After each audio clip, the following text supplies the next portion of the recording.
So the regime change is taking place in a context of a negative economic outlook. And if you go into a macro kind of thing, you go into speculation, you go into scenario building, you can talk in terms of today you're talking about shale oil, you're talking about tar sands of Canada, you're talking about immense deposits of that kind of oil through fracking technology in the United States, in both Chinese coast, even in parts of India. If what I hear from friends in the US is true, in 5 to 6 years, the US is going to be, Canada is going to be the leading oil producer in the world. The US and Canada together will produce enough oil to feed Europe. Of course, the Europeans have the Russians, they don't really need that. But in other words, what's going to happen is that oil prices are then likely to start coming down, except the fact that there's so much of tension in the oil. So the importance of that particular region to Western economies is going to be much lower. Now it's important more from the point of view of the money, the Arab money that they earn, they bank it in Western areas. It's not so much the oil. So I think America today, the dependence on Arab oil is now fallen. It's come back a little bit in the last 2 years, but the long-term secular trend is to fall. And if this kind of shale oil technology works, you're going to have a much sharper fall in the price of oil. On the one hand, you have a situation there in which people are being turned out of the education system who are not really, in a situation where they can take advantage of the non-oil method. You have Dubai, which invented itself very well, which is now having a lot of problems with over-leverage itself. But in most parts of the world, oil income is absolutely critical to public welfare. When the oil prices come down, it's going to have an immense effect on public welfare. So you have a situation in which, number one, the leadership of these revolutions are taken by the most extreme, most extreme groups in these countries. Two, you have a situation in which you have this perception that the Western world is now against the Shia, and a lot of resentment now rising against the Shia there. Three, you have technologies that are likely to make the price of oil come down, in the secular period, and therefore bring down the revenues of these states. And most importantly, you've got an extremely young population. You have an extremely young population back on the world. I think, except for Pakistan and maybe Afghanistan, which has probably got a younger population, and India is young, but I think next to Pakistan and Afghanistan, I think the Arab countries have the youngest population in the world. So you have an extremely fissile mix that is taking place. So, having said all this, all these pleasant kind of thing, let me just touch briefly on Libya and Syria. I think before you came, I had given a few lectures, I think, on Libya. And my view on Libya has been extremely different from the narrative that you see, a great victory for democracy and tyrant has been demolished and destroyed. The reality is, in 2003, Gaddafi unilaterally disarmed himself. He went to the West, gave control of all his intelligence secrets, gave control of all his WMD, all his fissile material. Everything was surrendered to the West. And all his purchases also were basically sourced from France, UK, ex-spices. So he was a man who had completely surrendered to the West. He was by no means anti-Western in 2011. You have Mr. Mubarak. For 3 decades, Mr. Mubarak implemented a policy which the Americans, the Israelis and the Europeans asked him to implement. This policy was extremely unpopular in Egypt and the entire Arab world because it created extreme hardship to the Palestinian people. In fact, the Palestinian people of Gaza are suffering extreme hardship.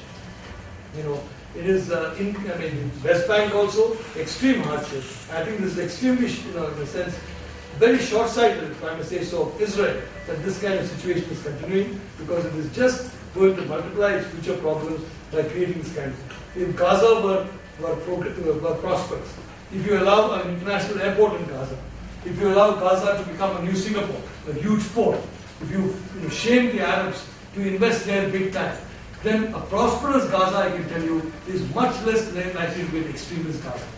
Coming to my own home state of Kerala in the 1970s, we had a very vigorous Naxalite movement, a very vigorous Maoist movement. And then, I think if I remember, you had the oil boom. Was it in 73 or something? 73. The oil prices suddenly shot up 4 or 5 times. And all the Naxalites of Kerala immediately migrated to the Gulf. They lost all interest in global revolution and they immediately started working for multiple oil companies in the Gulf, miscellaneous sheikhs there, and somehow they seem to have forgotten the ideology also. I didn't hear of any revolution in any part of that world. They are all very happily settled there. So my own personal view is, if the Israelis were sensible and they allowed Gaza to develop as an industrial hub, as a shipping hub, they would be far better off in terms of security than this current situation that is taking place. But as I said, in today in Libya, what has happened? Post-Gaddafi, post-conflict Libya, it's ruled by roughly 120, 128 warlords. Benghazi is ruled by about 6 warlords. Each suburb of Benghazi is ruled by a separate warlord. Tripoli, we don't know who rules Tripoli because the warlords keep fighting each other and one wins, the other loses, then the day after tomorrow somebody else wins. And so everybody is fighting in Tripoli, so we don't even know. But the country has now collapsed into a congeries of warlords. There is no settled ground. And the so-called election that took place was a joke. I think there were 150,000 votes all told. I don't know whom these people represent, but the Libyan people don't believe they represent anybody. And they have no control over the Libyan people at all. I mean, people say that, Mr. Hamid Karzai has been the mayor of Kabul. And I can tell you the new government in Libya is not even the mayor of Tripoli. They're probably the masters of their own houses or something, but beyond that, nothing. So the whole thing has become, secondly, this entire campaign against Gaddafi. If you look at these, what we call in Eastern European terms, samizdat, that is the cyclostyle sheets of paper, handwritten sheets of paper, nowadays you got internet, etc.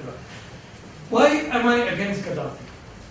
If you analyze that, 90% of the reasons why they fought Gaddafi was not that he was a dictator, not that he had a peculiar hairstyle, which I think he had. I mean, some of us who don't have hair at all are opposed to any kind of hairstyle. We don't believe it's at all necessary to have a hairstyle. But Mr. Gaddafi had his own concept of that, hairstyling. But why? Because he allowed women to work. He had women rather than males around him. And he was, in other words, he was not a true believer in Wahhabism. He was anti-Wahhab. So the main theological attack on Gaddafi came on the grounds of theology. Not on the grounds of his democracy, not on the grounds of his appearance, but purely on the grounds of theology. And these are the people who were in the vanguard of the battle against Gaddafi. And these are the people who were empowered by France, by Britain, by the United States. So today, essentially, Libya has gone into the control of very hardcore Wahhabi groups. Most of the warlords are Wahhabi, and they are basically controlling Libya. In Syria also now, as I said, nobody likes Bashar Assad. But today, this bombing this campaign against him has actually made Assad a little more stronger. Libya has made Assad much stronger. Because of the chaos of Libya, even the Sunnis in Syria are now nervous about deposing him. Because they believe that we have the Libyan kind of chaos coming there, the Egyptian kind of chaos, the Tunisian kind of chaos. You look at Tunisia, again, if you look at the economic indices, look at the indicators, again, it's not as bad as Egypt, but it's definitely not improving, it's decelerating in terms of progress. So that is now scaring a lot of people in Libya. And if you look at Libya, Alawis are about 12%. They are definitely not in favor of changing the regime. Christians are about 15%. And it's very interesting that nobody seems to be talking about the situation about Christians.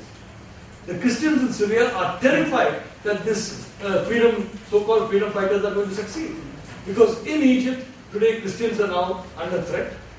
In Libya, of course, there are not many Christians to begin with, and so there's not much to be threatened. But definitely in Syria today, I have gone to Christian homes where Christians have been murdered, where Christians have been assaulted, where they've been butchered, where children have been butchered by these so-called freedom fighters because they're Christian. They said, this is a village, you're the only Christian family, we are going to kill you. And they killed one or two of them, and all the others ran away to Damascus. Now in Damascus, the same groups have come, and they're again started killing. This killing of Christians, it is taking place in Syria. For some odd reason, nobody seems to be talking about it. I haven't seen it in time, in Newsweek, in CNN, in BBC, of course, definitely not in Al Jazeera. You won't see it there. But I'm a little surprised about that because Syria has got the oldest church in the world. If you look at the patriarch of Antioch, Antioch was the oldest church in the Christian faith. It's a few centuries older than the Roman Catholic Church. But nobody talks about that. So, because of what is happening in Libya, because of what's happening in Egypt, the population of Syria today are definitely not in favor of this so-called system. If they were in favor by now, I can tell you, the